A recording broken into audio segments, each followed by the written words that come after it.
Voy a compartir pantalla. ¿Me confirman, por favor, si están visualizando mi pantalla? Sí, claro. Bueno, muchísimas gracias. Muy buenas tardes para todos. Vamos a dar comienzo entonces a nuestra tercera webconferencia para el curso Sistemas Dinámicos, código 243005 del periodo académico 1604 para este año 2024.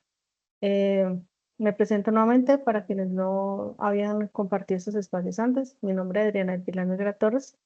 Soy la persona que los acompaña en el rol de director de este curso para este periodo académico y de tutor en algunos de los grupos colaborativos.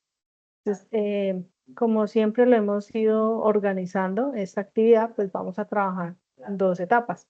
Una primera etapa es la socialización de la guía para explicar qué es lo que se está requiriendo y que quede claro qué es lo que debemos entregar, bueno, desarrollar primero que todo y entregar el desarrollo de esta actividad, y un segundo momento o etapa que es dedicado a la temática correspondiente de esta unidad. Entonces, esta fase se conoce como fundamentación teórica para el diseño del proyecto en el dominio de la frecuencia. Entonces, ¿esto qué significa? Que nosotros vamos a pasar ahora, ya trabajamos algo del tiempo, que hablamos que teníamos unas ecuaciones diferenciales y aprendimos que hay una forma de representar estas ecuaciones de una manera matricial que se conoce como ecuaciones de estado. Entonces, ahora vamos a salirnos de ese dominio temporal y vamos a entrar a un dominio frecuencial.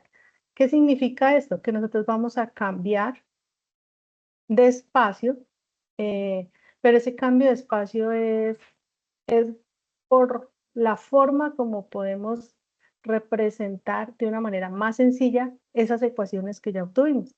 Recordemos que tenemos unas ecuaciones con derivadas, entonces lo que hacemos acá es transformarlas de una manera que sea algebraicamente más sencillas y por lo tanto las podamos desarrollar o operar de una manera diferente. Esta actividad se desarrolla en grupo colaborativo, es la segunda actividad del momento de evaluación intermedio y tenemos 110 puntos en juego. Esta actividad inició el pasado miércoles 2 de octubre y finaliza el próximo martes 29 de octubre. Contamos con 4 semanas exactas para el desarrollo de la misma. Y aquí vamos a trabajar con nuestro segundo resultado de aprendizaje. Este resultado de aprendizaje se denomina construir el modelo matemático de sistemas dinámicos en el dominio de la frecuencia con el fin de evaluar su estabilidad, conociendo su comportamiento transitorio y estacionario. Entonces, a cada parte que vamos a cambiar del dominio, nos dicen que vamos a conocer cuál es el comportamiento transitorio y estacionario. Entonces, vamos a entender qué significa esos dos comportamientos, qué información nos van a brindar esos dos comportamientos y qué tiene que ver eso con la estabilidad de un sistema. ¿Por qué es importante que nosotros hablemos de que un sistema sea estable o no? Eso también lo vamos a entender ahorita. Entonces, esta actividad vamos a tener unas actividades de trabajo independiente y unas actividades de trabajo colaborativo, al igual que en la actividad anterior. Entonces, en el trabajo independiente tenemos como primera actividad que vayamos a los contenidos que están alojados en el entorno de aprendizaje. Allí están pues, las referencias bibliográficas para que podamos ir entendiendo, para que ustedes busquen allí información que les sirva para entender la temática y pues para el desarrollo de las actividades. Una vez leamos esta información no tienen que relacionarla en el documento, hacer un resumen, es más para ustedes, es una investigación para ustedes. Ahí sí iniciamos desde la actividad 2 a desarrollar una actividad. Entonces, a continuación encuentra 3 figuras, figura 1, 2 y 3, y cada estudiante explica la propiedad relacionada en cada una de ellas, omite un ejemplo de explicación de cada propiedad. Entonces, bajamos un poquito y encontramos 3 figuras. Figura 1, propiedad de aditividad. Figura 2, propiedad de escalabilidad. Figura 3, propiedad de superposición. Estas 3 propiedades, aunque nosotros sabemos que existe una propiedad de aditividad en el álgebra tradicional, la idea es que las llevemos a lo que estamos hablando acá, que es que estamos hablando del dominio de la frecuencia. Entonces, ustedes pueden buscarle la información de estas propiedades, pero que estén relacionadas, obviamente, con dominio de la frecuencia. Entonces, son 3 propiedades que ustedes van a ir a investigar, van a identificar qué características tiene cada una de ellas, aunque acá en las gráficas, pues nosotros podemos entender, a grosso modo, cómo funcionan, igual es la misma teoría o tienen el mismo funcionamiento que las propiedades en el álgebra tradicional. pero cada uno tiene que ir a representar un ejemplo, obviamente que sea relacionado con el tema del dominio y la frecuencia. Luego de realizado esto, nos dan 5 ecuaciones. Nos dice, cada estudiante selecciona uno de los siguientes sistemas, que están representados por medio de ecuaciones diferenciales, informan el foro del trabajo colaborativo, cuál ha seleccionado. Si digamos, yo voy a ingresar ahorita a mi grupo y yo pertenezco al grupo 150 y alguien ya seleccionó la A, pues obviamente ya sé que no está disponible. Tengo que ir a seleccionar B, C, D o E. La idea es que no se vayan a repetir. Si en dado caso se encuentra el mismo desarrollo en un grupo, nos quedamos con la primera persona que haya seleccionado esa letra. ¿Listo?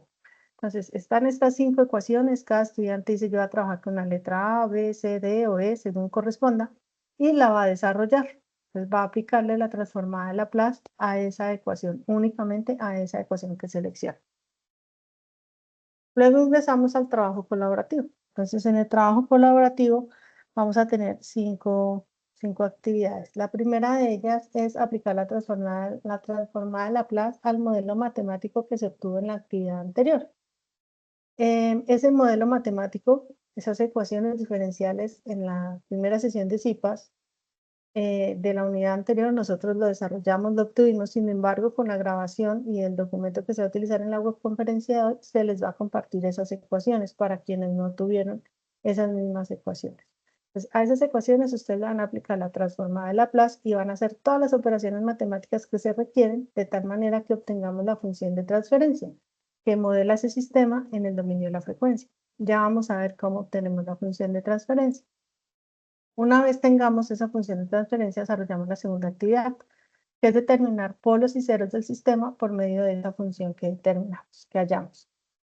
Luego determinamos el comportamiento transitorio del sistema de manera matemática. Luego determinamos el comportamiento estacionario del sistema de forma matemática y elaboramos el informe con el consolidado de las actividades.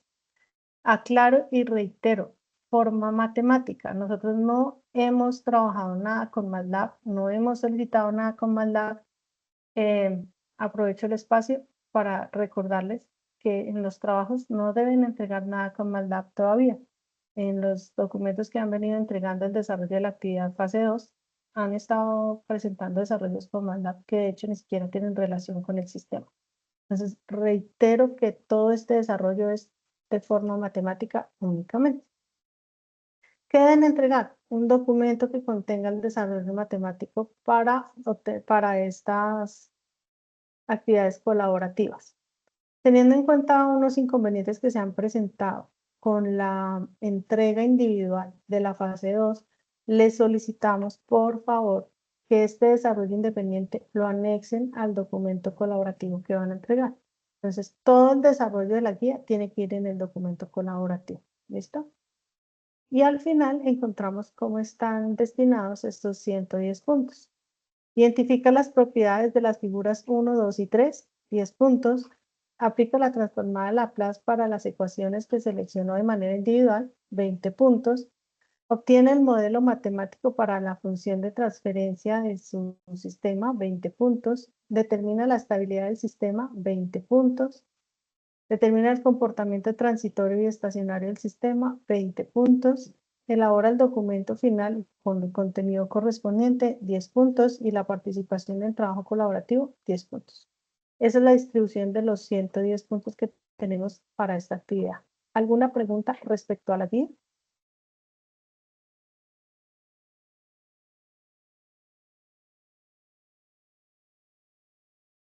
¿O hasta el momento estamos claros? Estamos claros, tutora, gracias. Ok, perfecto. Entonces voy a pasar a la presentación. ¿Me confirman si la están visualizando? Sí, Sí. señora. Ok, listo. Entonces, acá vamos a hablar un poco, tenemos que regresarnos a algunos temas que posiblemente no los tenemos tan grabados en la mente, pero que tienen que ver muchísimo con la temática que vamos a trabajar. Y es las propiedades que ustedes van a ir a investigar. Les hacía énfasis que no es como el álgebra tradicional, sino que las llevemos al tema de dominio de la frecuencia. ¿Por qué? Porque nosotros ya trabajamos un modelado matemático que es en el dominio del tiempo. Ya nos dimos cuenta que allí aparecían unas ecuaciones con derivadas. Y también aprendimos que si las ecuaciones tienen derivadas es porque cambian en el tiempo. Ese delta de t o ese cambio en el tiempo es lo que hace que un sistema sea dinámico. Entonces, así como nosotros ya aprendimos, a grosso modo, que la derivada me va a representar un comportamiento variante en el tiempo para un sistema real, significa que nosotros tenemos que aplicar esas mismas propiedades que encontramos en las derivadas, o sea, lo que vimos en el cálculo diferencial, lo vamos a tener que recordar acá de cierta manera. Entonces, recordemos que la teoría nos decía que para que una operación fuera lineal, debe cumplir unas propiedades. Entonces, en este caso, nosotros tenemos una primera ecuación en la diapositiva, y esa primera ecuación nos dice que si tenemos la derivada de una suma, es lo mismo que tener la derivada de cada uno de los elementos de la suma por separado. Adicional, si nosotros miramos qué más información tenemos de cambio entre la parte izquierda de la ecuación y su equivalente en el lado derecho, parte de la que ya vimos, tenemos dos valores constantes, que son alfa y beta para este caso. Y acá nos dice alfa y beta son constantes reales. Es decir, recordemos que para la derivación y para la integración, los valores constantes nosotros no los tenemos en cuenta, sino nosotros trabajamos simplemente en términos de las funciones. Entonces, por esa razón acá las constantes salen como de la aplicación de la función, ya sea derivada o sea de la integral que aparece en la parte inferior. Pues básicamente es acá que recordemos que nosotros podemos trabajar, aunque tengamos derivadas, son funciones algebraicas, y para lo cual aplican todas las operaciones que nosotros teníamos de propiedades asociativas, distributivas y demás. Por eso acá le solicitamos que investiguemos unas tres propiedades que son como las más importantes o las más necesarias cuando nosotros estamos hablando de este tipo de modelado. Pues partimos desde este hecho. Recordemos que cuando hablamos de una integral nos habla que es, se puede expresar como una suma de integrales, que era lo mismo que teníamos acá. Tenemos una integral de una función suma o una función compuesta, es lo mismo que llevarla a una integral de cada uno de los elementos de la suma. Y estamos trabajando exactamente con la misma función, o sea que existe una propiedad asociativa o puede ser una propiedad distributiva que nos permite realizar estas operaciones lineales simples. Pues básicamente, ¿qué hacemos nosotros con esas operaciones de derivación e integración? Transformar. Entonces, nosotros trabajamos en la actividad anterior con ecuaciones. Esas ecuaciones, nosotros de cierta manera las llamábamos como ecuaciones diferenciales ordinales, pero hicimos la aclaración en la web pasada que se dice que son ecuaciones diferenciales porque tienen la forma de una derivada, pero nosotros no las desarrollamos, ¿cierto? Nosotros no resolvimos matemáticamente esas ecuaciones, sino las teníamos que dejar enunciadas. ¿Por qué las teníamos que dejar enunciadas? Porque lo que nosotros vamos a buscar hacer en realidad es transformarlas.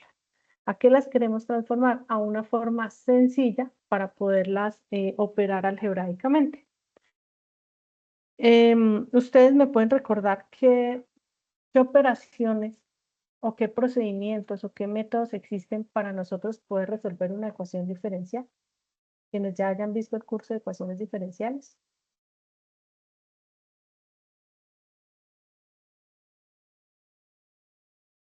El orden, profe. Bueno, el orden nos define como qué nivel tiene, pero la idea es qué métodos aprendieron quienes ya vieron el curso de ecuaciones diferenciales para poder resolverlas. Rodrigo. Pues existen diferentes métodos, listo. Sí, el tema de la identificación del orden es muy importante, pero tenemos, por ejemplo, el método de separación de variables, el método de integración directa, método del factor integrante, perdón, ecuaciones diferenciales exactas y la transformada de Laplace, pues, o sea, así para mencionar, porque pues hay otros métodos también. Ok, entonces esa es la forma como nosotros vamos a desarrollarla si estuviéramos o nos pidieran que resolviera la ecuación. Existen diversos métodos que de hecho son bastante como bastante extensos en cuanto al desarrollo, dependiendo del nivel que vamos a tener o el orden que vamos a tener de la ecuación. Precisamente lo que buscamos en este momento al transformar esos sistemas, esas ecuaciones, es poder evitarnos todo ese procedimiento. ¿Me regalan un segundito de dejar de compartir? Ya regreso.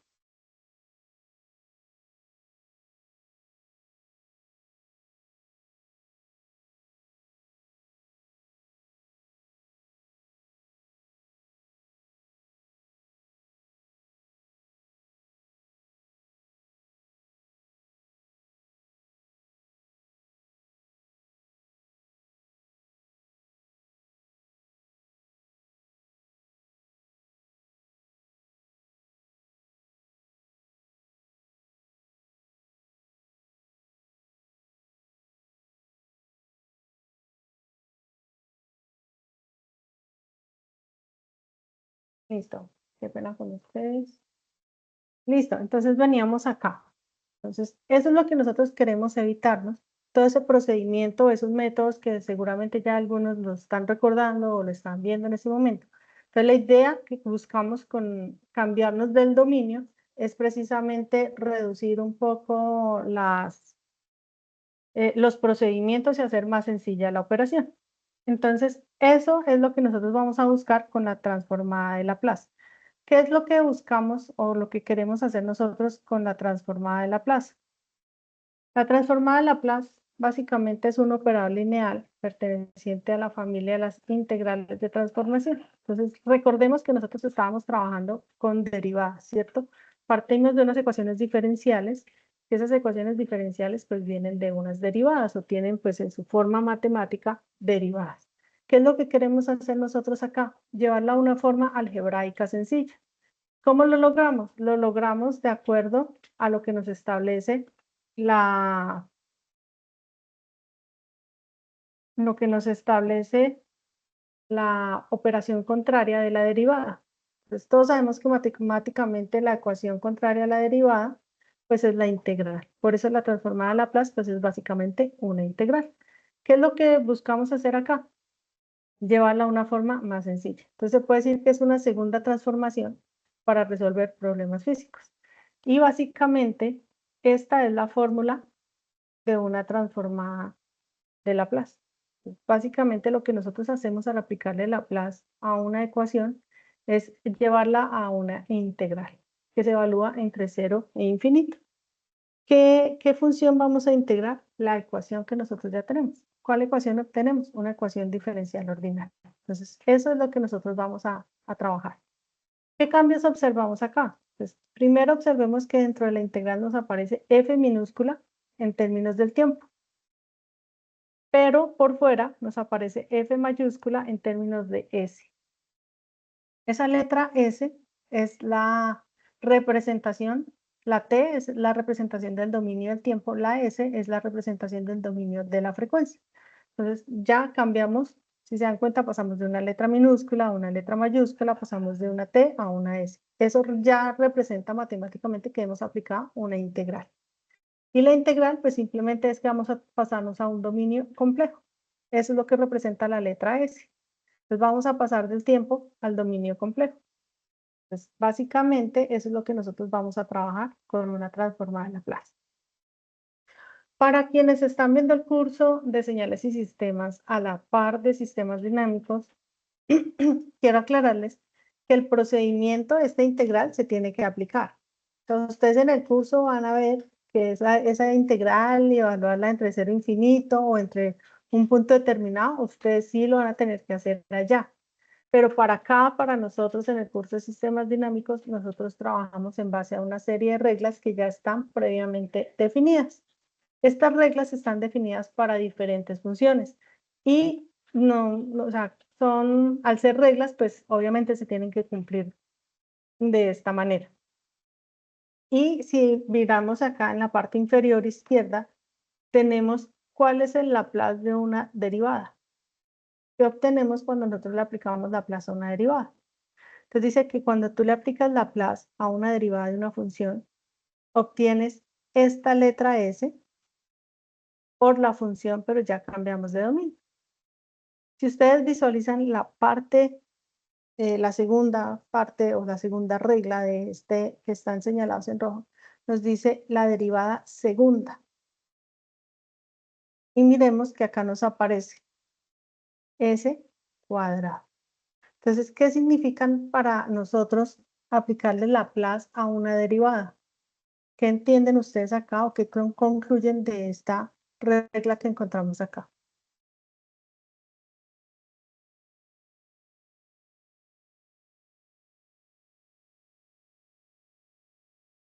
Estamos cambiando la variable, profe. Estamos cambiando la variable, ¿qué más?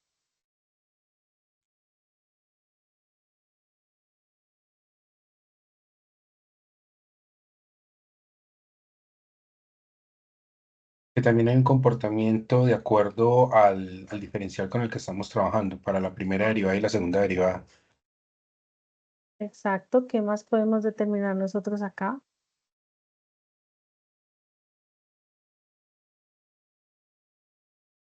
Entonces, recordemos que les habíamos dicho, la forma o bueno, la ventaja de aplicar Laplace es que nosotros lo que hacemos es trabajar una función compleja, que sería una ecuación diferencial, y llevarla a una forma algebraica sencilla. ¿Por qué sencilla? Porque si ustedes se dan cuenta, tenemos una derivada, por ejemplo, de orden 2. Nosotros si intentáramos desarrollar matemáticamente una derivada de orden 2, sabemos que el orden, entre mayor sea el orden, el procedimiento pues se va a extender, ¿cierto? Simplemente, ¿en qué se convierte? S al cuadrado. Si tuviéramos una derivada de orden 3, ¿en qué se convertiría?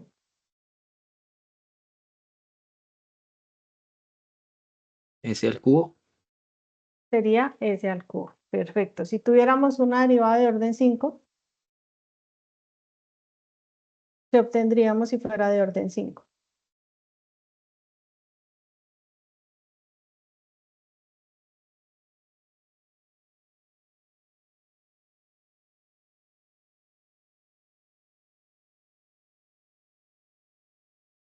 ¿Me están escuchando?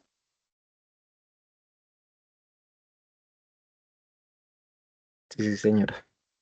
Ok, si tuviéramos una derivada de orden 5, ¿qué tendríamos al final?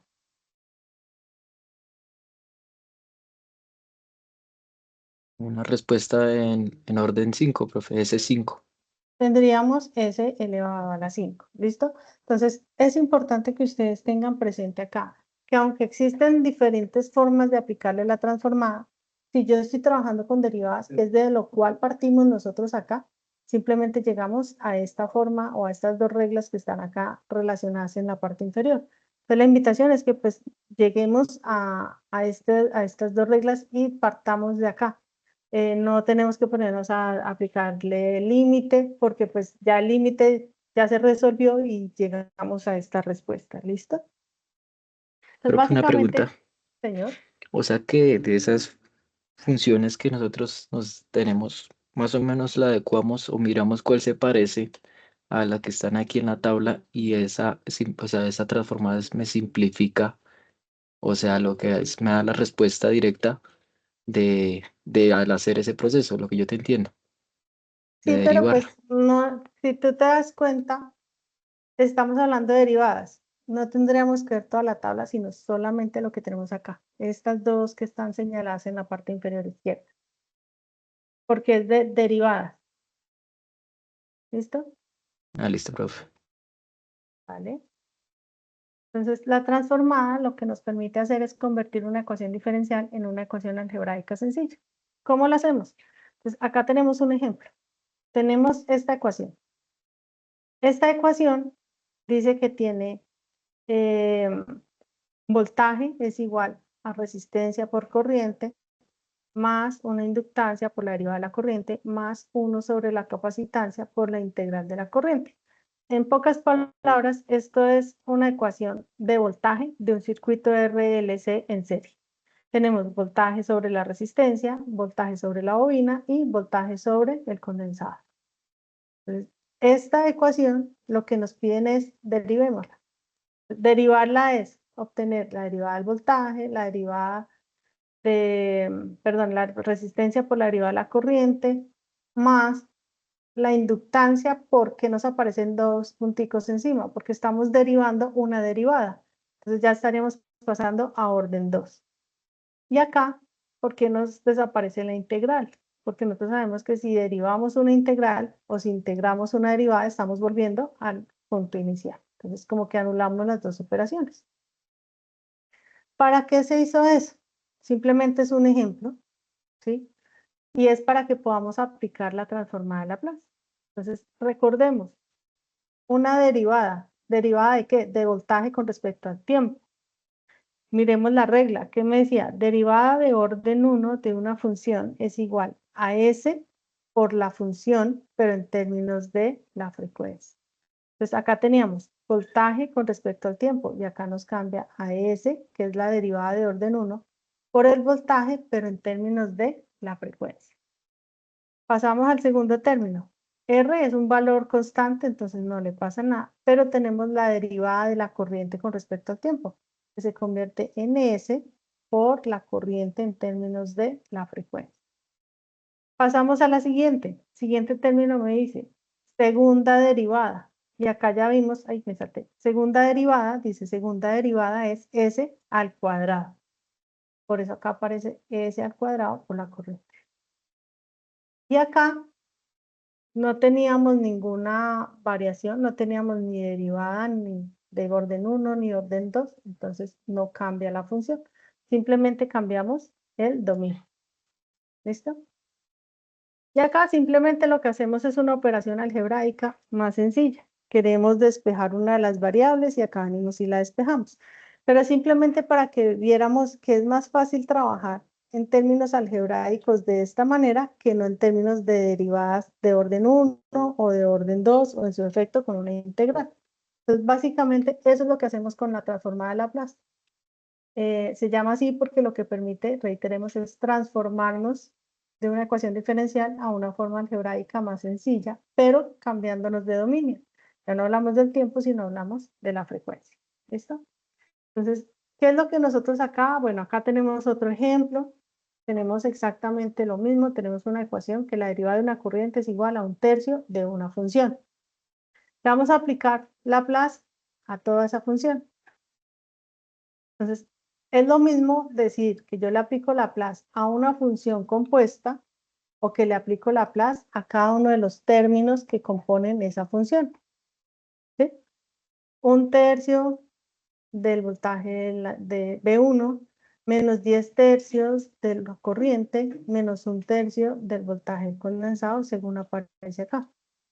Y simplemente le aplicamos el Laplace de manera independiente. Tengo Laplace de una derivada. Ah, bueno, de una derivada de orden 1 es la letra S. ¿Lo demás tiene derivada o integral? No, simplemente cambia el dominio. ¿Qué podemos concluir de acá? Que solamente va a cambiar el Laplace cuando estamos aplicándolo a una derivada. Vuelvo y le reitero, esto para el caso de nosotros. Ya para quienes están trabajando señales y sistemas, el tratamiento es diferente porque ustedes sí tienen que demostrar matemáticamente que esto es equivalente. Para el caso de nosotros simplemente nos remitimos a la regla. ¿Listo? Entonces, básicamente, ¿qué nos permite hallar la transformada de Laplace? Ese cambio de dominio lo que nos permite es hallar la función de transferencia. Cuando nosotros trabajamos con sistemas de control, nosotros no trabajamos con la función de Laplace de cada una de las ecuaciones. Nosotros trabajamos es con funciones de transferencia.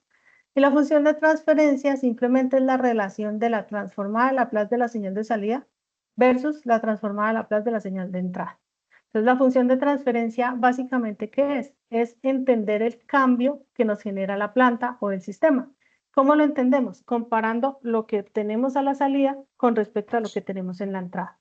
Por eso es que tal vez he sido cansona con las retroalimentaciones en el foro cuando les decía la variable de entrada es tal, la variable de salida es tal.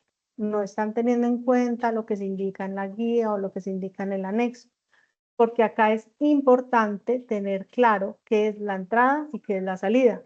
Acuérdense que yo les decía, este sistema se puede modelar que la salida del análisis de un motor eléctrico de un motor DC puede ser la velocidad, la posición, la velocidad, la aceleración, puede ser la corriente, puede ser el torque.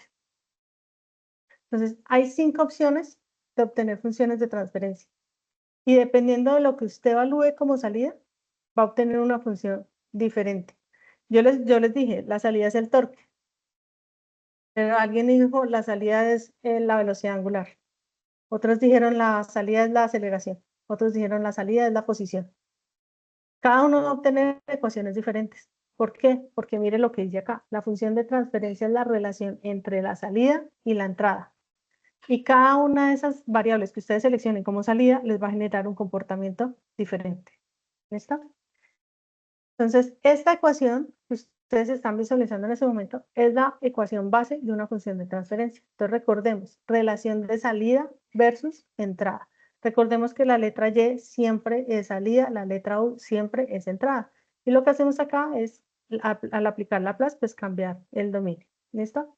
Entonces, esto es lo que nosotros buscamos con la aplicación de Laplace, la transformada de Laplace a las ecuaciones diferenciales. ¿Para qué hacemos eso? Porque los sistemas funcionan es con estos elementos o con estas ecuaciones. Básicamente, una función de transferencia es un modelo matemático, ya que es un método operacional para expresar una ecuación diferencial, pero de una manera algebraica sencilla. Es una propiedad de un sistema independiente de la magnitud y naturaleza de la entrada o función de excitación, lo que les decía. La propiedad siempre es verificar qué obtenemos a la salida con respecto a lo que tenemos en la entrada, independientemente de lo que ustedes tomen como entrada o como salida. Pero si, digamos, vamos a comparar la salida que obtiene o la respuesta que tiene uno de ustedes y la que obtengo yo, si tenemos funciones o determinamos diferentes variables de entrada y de salida, obviamente la respuesta no va a ser la misma. Incluye las unidades necesarias para relacionar la entrada con la salida. Sin embargo, no proporciona información acerca de la estructura física del sistema. ¿Por qué se dice esto? Porque usted parte de unas ecuaciones diferenciales. Acá sabíamos que era un circuito, ¿cierto? Pero perfectamente nos pudieron haber dado unas ecuaciones que las llamaban no voltaje, no corriente, no torque, no velocidad, sino que las llamaban X, Y, Z. Y simplemente nos dicen esta es su función. No sabíamos nunca a qué elemento físico correspondía. Y realmente una función de transferencia jamás nos va a decir qué elemento físico es, o qué sistema o qué principio físico va a corresponder, sino simplemente son una relación entre una salida y una entrada. La función de transferencia de muchos sistemas físicamente diferentes pueden ser idénticas. Ustedes pueden tener dos funciones de transferencia iguales, pero resulta que uno puede ser el llenado de un tanque y el otro puede ser de un circuito eléctrico RLC, porque la función de transferencia simplemente son modelos matemáticos. Ahí no intervienen los principios físicos. Si se conoce la función de transferencia en sistemas, se estudia la salida o respuesta con varias formas de entrada. Es decir, lo que nosotros hacemos es algo que se conoce comúnmente como excitar las señales de entrada, de tal manera que nos genere diferentes respuestas como comportamiento en la salida. Si se desconoce una función de transferencia en un sistema, puede establecerse de manera experimental. Y eso pues es generando variaciones en la entrada y tomando datos o analizando el comportamiento de la salida. Eso lo vamos a ver más adelante, en la siguiente unidad. ¿Qué información nosotros podemos obtener de esta función de transferencia? La función de transferencia nos brinda algo que se conoce como polos y ceros. Los polos y ceros son raíces que nosotros obtenemos de estas ecuaciones y básicamente nos van a brindar información importante, relevante de un sistema. Entonces, en primera instancia tenemos los ceros del sistema. Los ceros se obtienen del numerador que tiene la función de transferencia. Entonces, recordemos la forma base de una función de transferencia. Tenemos un numerador y un denominador. En el numerador tenemos lo que correspondería o equivaldría a Y, y en el denominador lo que correspondería o equivaldría a U. Pues básicamente en el numerador obtenemos los ceros y en el denominador obtenemos los polos del sistema. ¿De dónde obtenemos nosotros el orden del sistema? Del grado del polinomio de su denominador. Aunque el cero, es importante, realmente lo que más importa, lo que más información nos brinda en una función de transferencia es el polo, es decir, el polinomio del denominador. Siempre que nosotros vamos a ver una ecuación diferente, una función de transferencia, nosotros nos remitimos a la información que nos va a brindar el denominador. Entonces, en este caso, nosotros tenemos una primera ecuación que se llama G de S. G de S es igual a la constante K sobre tau S más 1. ¿Por qué se dice que es de primer orden?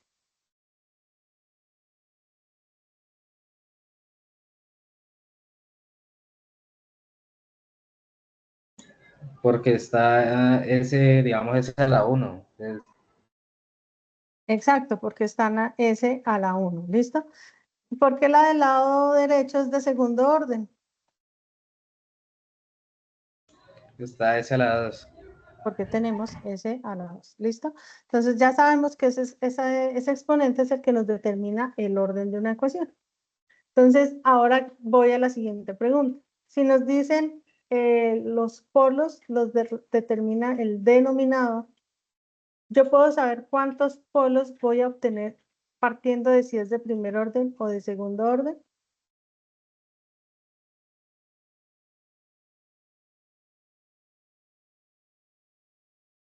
Sí, porque en el caso de la ecuación de segundo orden vamos a tener dos posibles respuestas.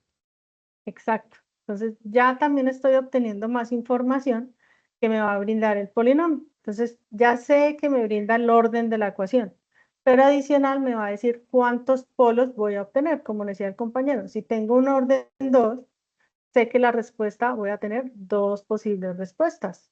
¿Listo? Si es de primer orden, voy a tener una única respuesta.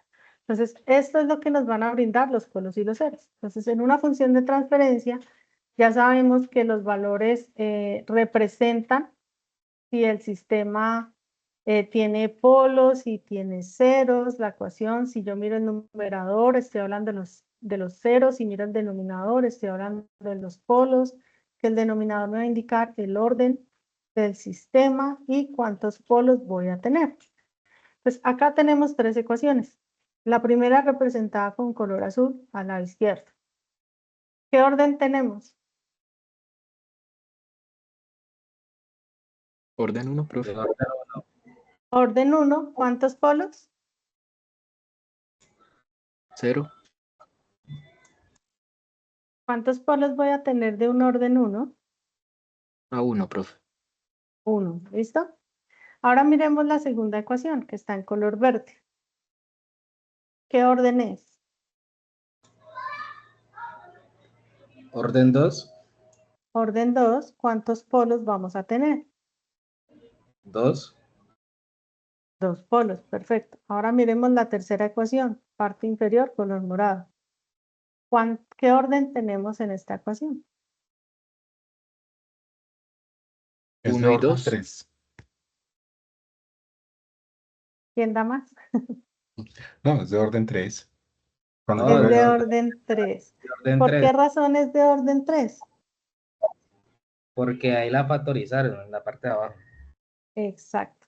Entonces, acá está, este es un factor 20 más S, y eso va a multiplicar a nuestro segundo factor, que es S al cuadrado más 2S más 5. Entonces, en el momento en que usted multiplique el primer término de cada factor, S por S al cuadrado nos va a dar S cubo. Por lo tanto, es de orden 3. Si es de orden 3, ¿cuántos polos vamos a obtener? 3. 3 polos. ¿Listo? ¿Queda claro los polos?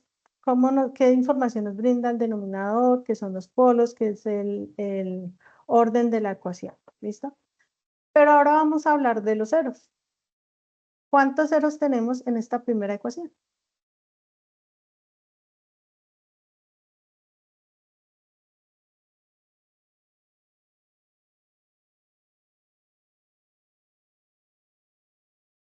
No todos al tiempo.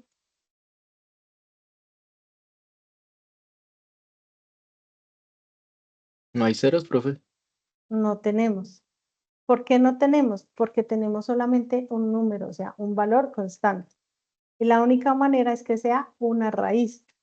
Y yo no puedo obtener una raíz de un número, porque no sé qué estoy hallando. Entonces, lo mismo nos pasa con el segundo ejemplo. Tenemos el número 81.93. Es un número, no tenemos raíz. Pero, ¿qué sucede con el tercer ejemplo? Acá sí tenemos. Tenemos 20 multiplicado por S más 5. Acá sí vamos a tener una raíz. ¿Cómo sé que va a tener una raíz? Porque tengo la variable. Y en este caso es la letra S. ¿Por qué la letra S? Porque es la variable que me representa el dominio de la frecuencia. ¿Listo? ¿Queda claro cómo obtenemos los polos, cómo obtenemos los ceros?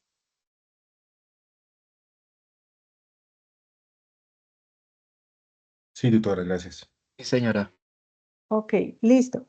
Por acá nos dice más información. Los polos son un indicativo respecto al comportamiento del sistema. ¿Recuerdan que la guía nos decía algo de determinar la estabilidad? Resulta que es precisamente estos elementos llamados polos los que nos van a determinar si un sistema es estable o no. ¿Qué entienden ustedes por un sistema estable?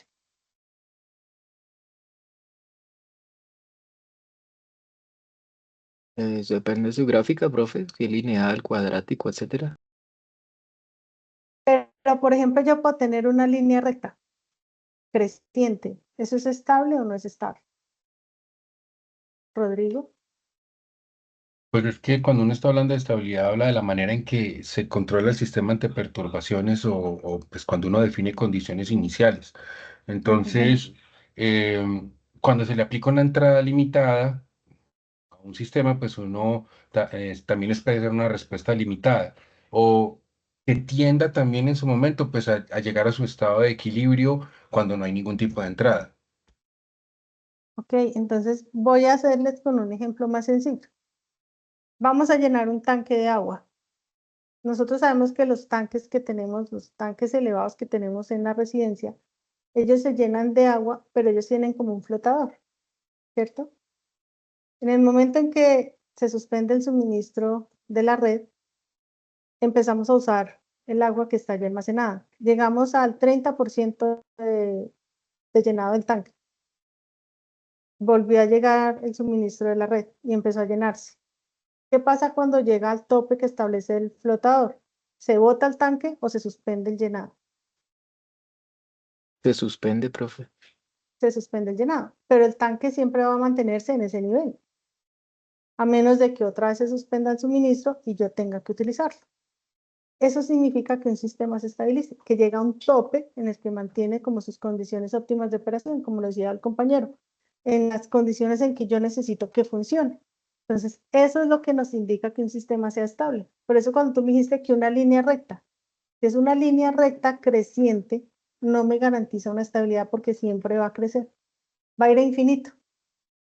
Yo necesito que llegue a un punto en el cual yo pueda trabajar o con las condiciones óptimas con las cuales yo lo pueda trabajar. Entonces, acá es donde empezamos a entender que una línea recta no es estable, sino en realidad viene siendo un sistema inestable. Entonces, esto es parte de la información que nos entrega los polos. Otro elemento otra información que nos dice que el sistema es amortiguado o subamortiguado. Y ahorita vamos a ver con mayor claridad qué significa cada uno de esos elementos, pero para ello tenemos que entender esta ecuación que estoy señalando acá. Entonces, esta ecuación nos habla de unos elementos en el denominador. Entonces, hablamos de una ecuación de orden 2, ya vimos que ese cuadrado es orden 2, pero acá nos habla de una variable que de pronto no hemos identificado. Entonces, esta variable es importante cuando hablamos de sistema de orden 2, porque es lo que nos va a determinar si un sistema es amortiguado o subamortiguado. Y ya vamos a ver ahorita con mayor claridad qué significa que un sistema sea amortiguado o subamortiguado. Entonces, el análisis transitorio de los sistemas parte precisamente de esa ecuación. Lo normal o lo que se busca cuando nosotros trabajamos con sistemas de control es poder llevar a que los sistemas trabajen en sistemas de segundo orden. Es como la forma más como perfecta, por llamarlo así, para nosotros poderla controlar, analizar, modificar. ¿Listo? Entonces, acá nos aparece nuestra variable que es el coeficiente de amortiguamiento. Y de ella nosotros podemos determinar los polos. Los polos cuando nosotros trabajamos simplemente, o la forma más sencilla de poderlos hallar es igualar el denominador a cero. Por eso el compañero ahorita nos decía, teniendo un polinomio de orden 2, yo puedo hallar dos posibles respuestas. ¿Por qué? Ustedes igualen este denominador a cero y nos da una función que nos da una respuesta positiva o una respuesta negativa. Entonces, eso es lo que nosotros obtenemos acá. Sin embargo, también hay otra forma de determinar esos polos que son estos. O también hay otra forma que es con unos criterios de Routh-Hurwitz, que ya pues ustedes lo van a ver, quienes están haciendo electrónica lo van a ver pues con mayor claridad cuando vean control. ¿Por qué partimos de un sistema de segundo orden? ¿O por qué es como la forma perfecta para trabajar un sistema? Porque es allí donde nosotros podemos determinar si el sistema es amortiguado, subamortiguado, sobreamortiguado o críticamente amortiguado. Entonces, acá nosotros tenemos una gráfica. Voy a reducir por acá. Esta gráfica nos indica que ¿alguien va a hablar?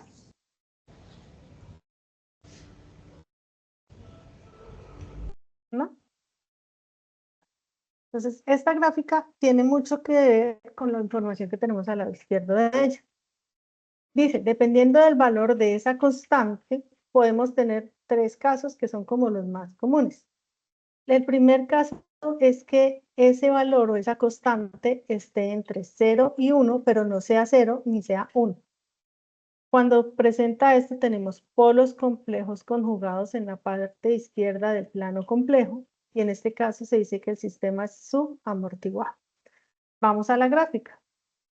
Entre 0 y 1, que no sean 0 ni sean 1. Entonces tenemos el rojo, el amarillo, el morado y el verde.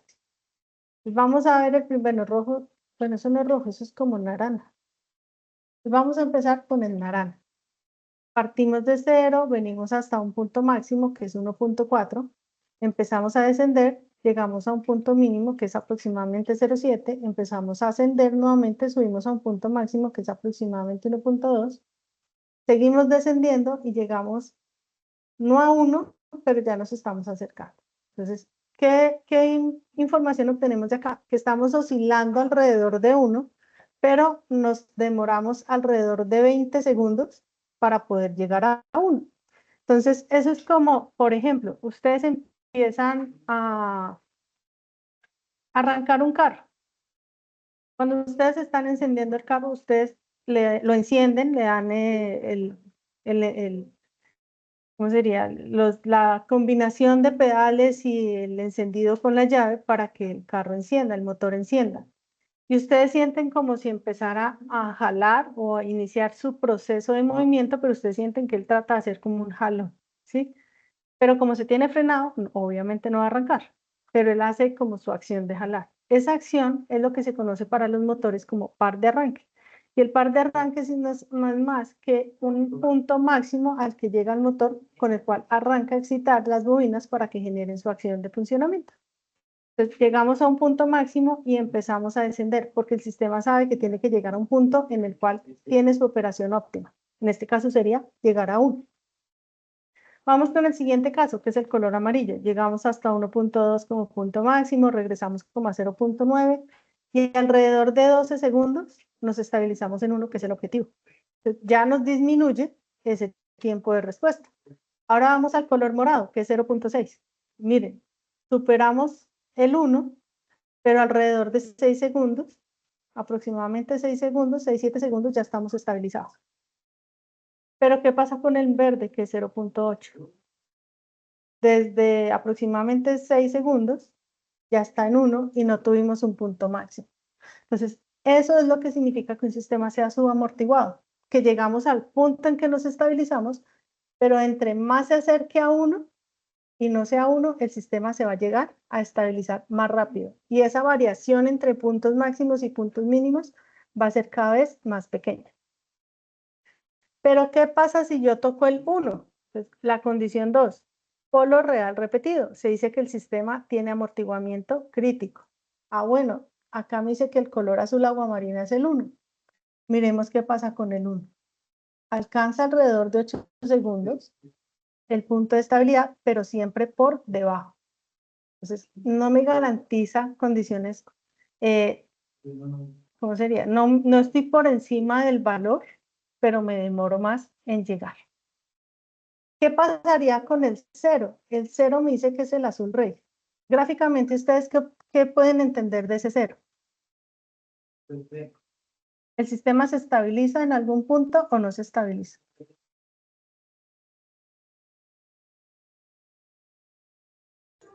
No se No, no estabiliza. estabiliza.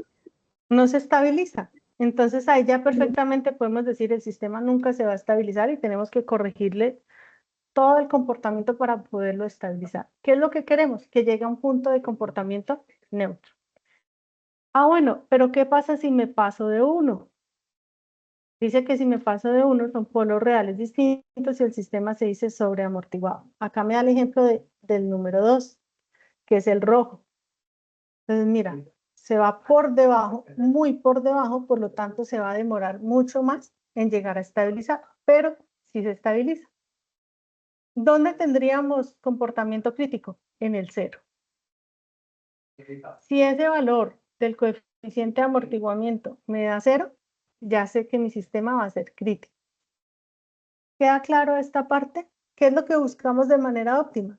Acercarnos a 1, pero que no sea 1. Que tengamos un comportamiento lo más rápido posible a estabilizar el sistema. Entonces, de pronto algunos han escuchado que les hablan de unos controladores PID. Entonces, esos famosos controladores PID lo que hacen es unas operaciones matemáticas, porque eso es lo bonito, que acá todo es matemática. Entonces, ustedes hacen unas operaciones matemáticas para reducir ese tiempo de respuesta. Entonces pasa que si reduzco el tiempo de respuesta, se me eleva la respuesta inicial. Es decir, si ustedes pueden darle mayor amplitud a la señal y se reduce en tiempo. Pero si yo alejo el tiempo, no me genera esos picos. Entonces ya todo va a depender del sistema. Cada sistema, por eso, aunque no sepamos qué es, cada sistema tiene un comportamiento diferente. Entonces acá nos aparece algo que se llama, bueno, este valor del coeficiente de amortiguamiento, ¿cómo lo obtenemos? ¿No? Entonces resulta que ustedes tienen esta ecuación, donde omega sub n, pues son valores matemáticos. Mire, acá ustedes tenían 81.93, 8.146. Pero entre este 8.146 tenemos una multiplicación del coeficiente de amortiguamiento con ese omega sub n. Pero ese omega sub n, ¿de dónde lo obtengo? El valor numérico que está en el denominador. Va solito. Entonces ahí simplemente es una operación matemática de igualación y despeje y ahorita vamos a ver un ejemplo. ¿Listo? Luego nos hablan del análisis estacionario. Entonces, bueno, esto se llamaba análisis transitorio. ¿Por qué se llama transitorio? Porque es todo lo que transita el sistema para estabilizarse. Entonces, ahora vamos a ver qué es el análisis estacionario. El análisis estacionario es precisamente en donde se estaciona. ¿Dónde voy a tener ese punto de estabilidad? ¿Y cómo lo obtengo? Con el teorema valor final. Entonces, para siempre que nos pidan hallar ese análisis estacionario, vamos a trabajar con el teorema valor final. Teorema del valor final simplemente es el límite cuando una función, cuando S tiende a 0 de una función evaluada en el infinito. Y siempre se evalúa con una escalón unitaria. Pues básicamente es el límite cuando S tiende a 0 de la función de transferencia. Entonces, eso es el análisis estacionario. Ese límite cuando S tiende a 0 de la función de transferencia es donde nos va a decir, venga, en este punto el sistema se va a estabilizar. Si me da diferente, por ejemplo, en el denominador me queda en un 0, ya sabemos que todo número dividido en 0 no existe, o sea, va a tender a infinito. ¿Y eso qué va a decir? Que el sistema nunca se va a estabilizar. Pues vamos a trabajar un ejemplo en continuación con lo que vimos en la web anterior. Allí obtuvimos dos ecuaciones diferenciales, lo mismo que hicimos nosotros en nuestro sistema del motor eléctrico. Partimos de dos ecuaciones diferenciales, ya sabemos que la entrada era el voltaje y nos dijeron, oiga, su salida para este caso es el voltaje del condensador. Y lo que hacemos es aplicar Laplace. Entonces recordemos la fórmula. La fórmula me decía que si yo le aplico Laplace a una derivada, obtengo la letra S por la función. Si no tengo derivada, simplemente queda la misma función. Hago lo mismo con la segunda ecuación y obtengo mi segunda ecuación. Entonces, ¿ahora qué tengo que hacer? Pues por acá me dice, tener presente cuál es la salida del sistema, porque las ecuaciones deben quedar en términos de las variables de entrada y salida únicamente. Entonces, otra vez les estoy recordando, la salida y la entrada es muy importante. Si no tenemos claridad de cuál es la entrada y cuál es la salida, vamos a tener una ecuación de función de transferencia que no corresponde con el sistema. Entonces, listo. Acá me dijeron, mi entrada es el voltaje de la fuente, mi salida es el voltaje del condensador. Tengo mi ecuación 3, mi ecuación 4, las estoy señalando con colores cada una para diferenciarla y me dice, ¿cuál es la variable que no corresponde a entrada ni salida? Para este caso, pues es la corriente. Tengo voltaje del condensador es la salida. Tengo corriente, no es nada. Voltaje del condensador, salida. Corriente, no es nada. B1 es la entrada. Corriente, no es nada. Y voltaje del condensador es la salida. Entonces, ¿para qué hago eso? ¿Para qué determino cuál es la variable que tengo en mi ecuación que no corresponde con entrada ni salida? Porque se debe despejar esa variable en una de las ecuaciones y la vamos a reemplazar en la otra, para poder determinar lo que yo necesito, que es evaluar la salida versus la entrada. Acá lo que hice fue despejarla en la ecuación 4, la variable IL. Entonces simplemente este procedimiento es ese despeje. Acá tengo al lado derecho del igual menos 6/5 de IL, pues va a pasar al lado izquierdo con la función contraria, que es sumar. Garantizo un mínimo común denominador al lado izquierdo, y eso me garantiza un denominador de 5. Todos los elementos tienen ese mismo denominador, los podemos anular. Nos queda 5S por IL más 6 por IL igual a B1 menos BC. La idea es despejar IL. Entonces, factorizo IL, 5S más 6, y está multiplicando, finalmente va a pasar al otro lado del igual, a dividir. Simplemente una operación matemática que el objetivo ¿cuál era? Despejar IL en la ecuación 4, ¿para qué? Para ir a reemplazarla en donde aparezca IL en la ecuación 3. Entonces hago lo mismo, voy a despejar IL, voy a dejar a un lado del igual lo que tiene IL, al otro lado lo que no tiene IL, hallo mínimo común denominador en los términos del lado izquierdo, tienen ambos el mismo denominador, los puedo anular, y me queda 190S por el voltaje de condensador, más voltaje de condensador igual a 2IL. Pero es acá donde yo tengo que reemplazar cuánto vale IL. Vengo y reemplazo, y hago las operaciones correspondientes. Este 5S más 6 que está en el denominador va a pasar a multiplicar al otro lado del igual. Se realiza la operación, se asuman términos semejantes, entonces acá tengo 5S más 1140S, entonces 1145. Este menos 2BC está al lado derecho, pasa al lado izquierdo con la función contraria, y finalmente obtengo esta ecuación. Entonces, venimos acá, que queda el voltaje del condensador, factor de 950S cuadrado más 1145S más 8 igual a 2 el voltaje de la entrada. Lo que hago es un cambio de variable. ¿Cuál es el cambio de variable? Que el voltaje del condensador es la salida, y ya sé que la salida se representa por la letra Y. Y que la entrada es el voltaje de la fuente y se representa por la letra U. Entonces, cambio las variables. Y me dice, la forma de la ecuación de la función de transferencia es esto, Y sobre U. Simplemente tenemos nuestra ecuación. Todo este término 950S cuadrado más 1145S más 8 está multiplicando a Y. Debe pasar al otro lado del igual a generar la función contraria, es decir, pasa a dividir. Entonces queda 2U sobre 950S cuadrado más 1145S más 8. Y este 2 está multiplicando a U. Entonces U pasa a dividir a Y para garantizar la forma de la ecuación y me queda mi función de transferencia del sistema. ¿Qué orden es? Orden 2. ¿Cuántos polos voy a obtener? Voy a obtener 2 polos. Es simplemente un proceso matemático, una operación matemática. Esta documentación pues igual se les entrega mañana con la grabación, entonces para que ustedes sigan como el paso a paso. ¿Listo? Ya nosotros obtuvimos la función de transferencia del sistema, entonces empezamos a mirar. Recordemos que la ecuación base de un sistema de orden 2 es esta, omega sub n al cuadrado sobre s cuadrado más 2 zeta omega sub ns más omega sub n al cuadrado. Y esta es la que acabamos de obtener nosotros en el desarrollo del ejemplo. Entonces dice, el primer paso es garantizar que el término que acompaña a la variable s al cuadrado es la unidad.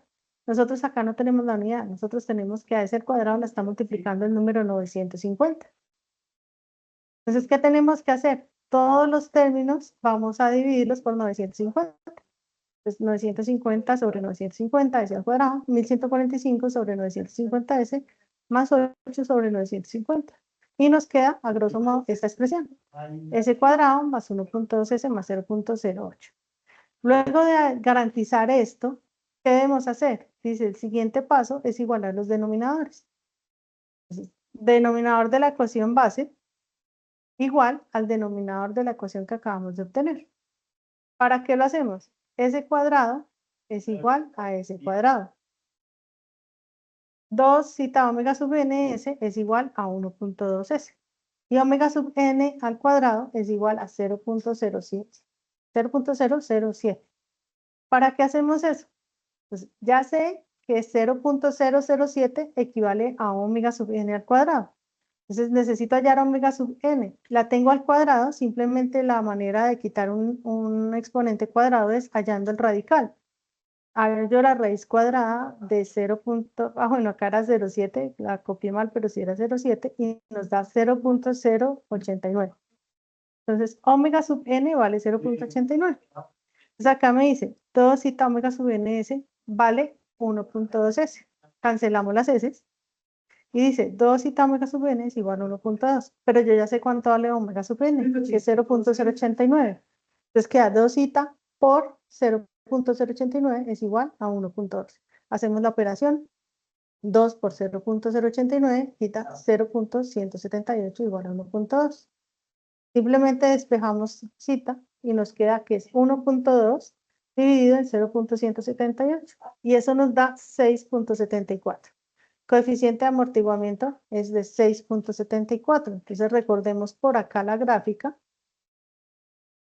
Y me decía, si es mayor de 1, es sobreamortiguado. Y el comportamiento va a ser como la línea roja. Sí se va a estabilizar, pero se va a demorar mucho. Entonces ya sé que mi sistema sí se va a estabilizar. Es sobreamortiguado, pero se va a demorar en llegar a ese punto de estabilidad. ¿En qué punto se va a estabilizar? Pues dice que es con el teorema del valor final. Y el teorema del valor final se termina hallando el límite cuando S tiende a 0 de la función de transferencia. Entonces es el límite cuando S tiende a 0 de 2 sobre 950S cuadrado más 1145S más 8. ¿Cómo es un límite? Simplemente reemplazamos por 0 donde aparezca la letra S. 2 sobre 950 por 0 al cuadrado más 1145 por 0, ahí acá la S sobraba, más 8. Entonces ya sabemos que todo un número multiplicado por 0 pues se anula y nos queda 2 sobre 8. Y eso es igual a un cuarto o 0.25. Este es el punto de estabilidad de este sistema. Este sistema cuando yo lo grafique en algún momento me debe llegar hasta 0.25. Y nos queda la otra parte que es encontrar la raíz de denominador de ese sistema. Entonces, por allá nos hablaron algo del semiplano cartesiano, que si están ubicados al lado izquierdo del semiplano cartesiano, el sistema es estable, ya sean reales o imaginarios, pero que estén en el semiplano izquierdo. Si están en el lado derecho, los polos del sistema nos dan un sistema inestable. Entonces, ¿cómo lo hallamos? Recordemos que tenemos un denominador de orden 2. Entonces, recordemos que existe la famosa función cuadrática, cuya fórmula es igual que x es igual a menos b más o menos la raíz cuadrada de b cuadrado menos 4ac sobre 2a. Simplemente determinamos que a vale 950, b vale 1145 y c vale 8. Y vamos a reemplazar en esta ecuación. Reemplazamos los valores, hacemos las operaciones internas. ¿Cuáles son las operaciones internas? 1145 al cuadrado, 4 por 950 por 8 y 2 por 950. Y obtenemos esta respuesta. Luego volvemos y hacemos la operación interna del radical, que sería 1.311.025 menos 30.400 y nos da este resultado. Y acá le hallamos la respuesta al radical, que nos da 1131,6. Pero resulta que el radical nos da la opción de más o menos. Por eso nos salen dos respuestas. Una cuando hacemos la operación con más el resultado del radical y otra cuando hacemos la operación con el menos resultado del radical. Obtenemos dos respuestas, x1 que es menos 0.007 y x2 que es menos 1.2. ¿Están ubicadas en el semiplano izquierdo? Sí. ¿Por qué? Porque son negativas. Son reales, pero son negativas. Entonces, por eso ya sé que mi sistema, termino de ratificarlo, que aunque ya sé que se estabiliza en 0.25, mi sistema es 100% estable. Esta es básicamente la teoría del modelado matemático de sistemas en el dominio de la frecuencia. Entonces, recordemos, aplicamos la función, la transformada de Laplace. Recordemos que nosotros tenemos una regla para aplicarla, porque estamos aplicándole Laplace a derivadas. Luego de eso hacemos las operaciones matemáticas para obtener la función de transferencia, recordando que la función de transferencia es la relación entre el comportamiento de la salida versus el comportamiento de la entrada de un sistema. Es decir, vamos a entender cómo funciona el sistema. Y partiendo de esa función de transferencia, nosotros determinamos estabilidad, el orden de acuerdo a los polos del sistema. Y con ellos podemos determinar el criterio de transitoriedad, determinando si el sistema es amortiguado, subamortiguado, sobreamortiguado, críticamente amortiguado. Y obtenemos también el criterio estacionario para determinar en qué punto el sistema se va a estabilizar y hallamos los polos correspondientes. Básicamente, este mismo desarrollo es lo que nos está pidiendo la guía para las ecuaciones diferenciales que nosotros hallamos en la actividad pasada. Básicamente, ese es el procedimiento para nosotros desarrollar esta actividad. Para esta unidad también vamos a tener 2 sesiones de CIPAS. La primera de ellas la vamos a tener el jueves 16, si es el jueves, el miércoles, perdón, miércoles 16 de octubre a las 6 de la tarde. Y la segunda la vamos a tener el sábado 19 de octubre a las 9 de la mañana. Acá les hago la aclaración que la temática pues es básicamente la misma. Quienes se puedan conectar el miércoles en la tarde o quienes se puedan conectar el sábado en la mañana, la temática que se va a trabajar en las sesiones es básicamente la misma. Pues no sé, chicos, si hay alguna pregunta.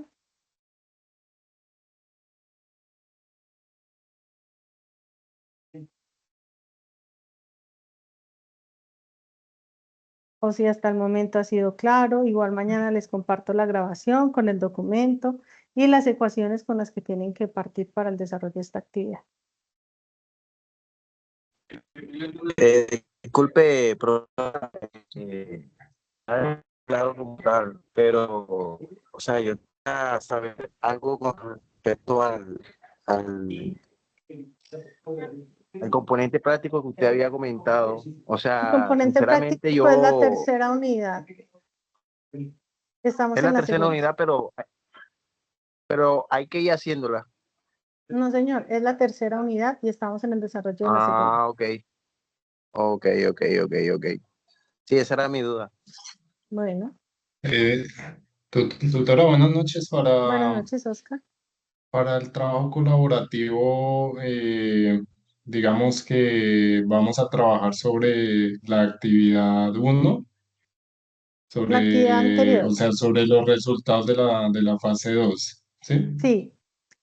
Algunas personas en la fase 2 modelaron no teniendo en cuenta la indicación que la salida es el torque, sino tomaron en cuenta que es la corriente o que es velocidad o que es aceleración o posición angular. Mañana con la grabación y el documento utilizado en esta sesión les comparto las ecuaciones con las que tienen que partir.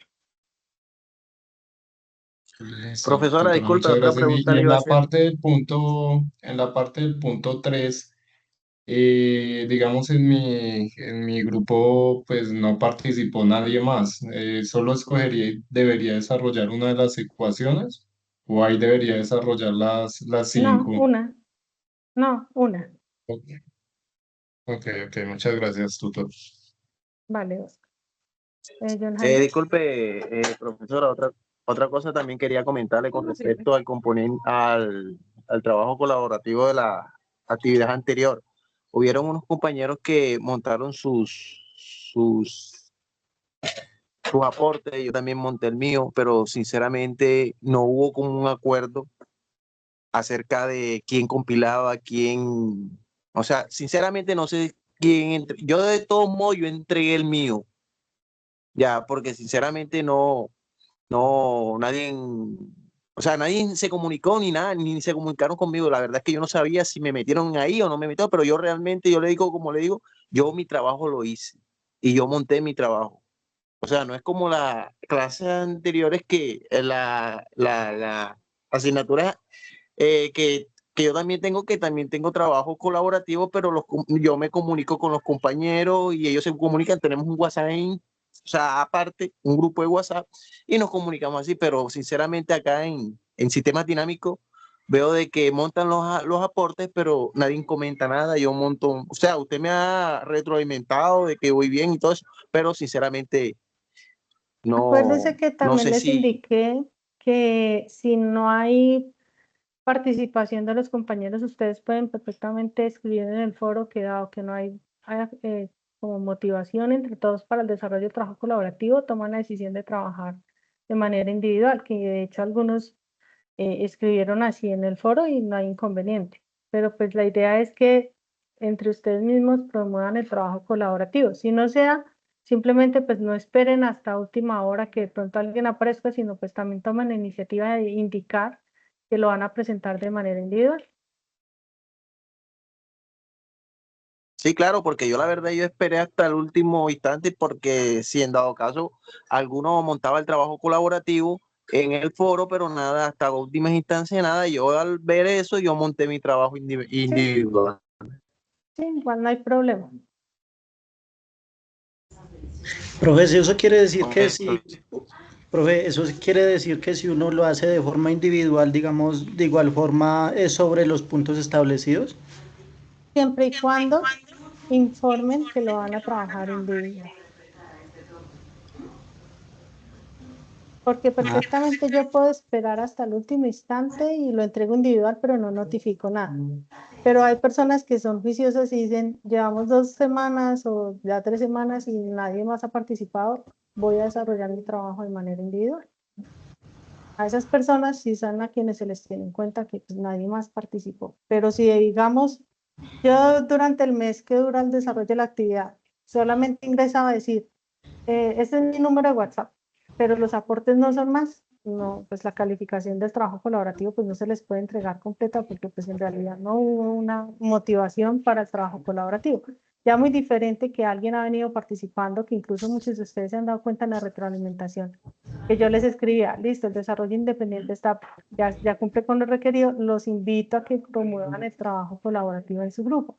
Ya empezaban a participar y ya después me respondían ustedes mismos. En vista de que nadie más ha participado, informo que voy a trabajar de manera individual. Y es válido porque, pues, lo que les comenté, ustedes tampoco pueden esperar hasta el último día que los compañeros quieran ingresar a participar. De hecho, la participación el último día se eleva a 300%. Entonces, es la invitación para que no suceda que ustedes no saben si se entregó, si no lo entregaron, si alguien lo consolidó. Entonces, no, como que no se queden esperando a que alguien más venga y haga la consolidación. Y posiblemente si nadie ingresa, todos se van a quedar sin la entrega. Entonces, simplemente como que tomen también ustedes esa iniciativa, que si nadie más participó, informen con tiempo para que no suceda que, no se, que se quedan sin entregar o que ustedes se quedan esperando o que entregan solos. ¿Listo?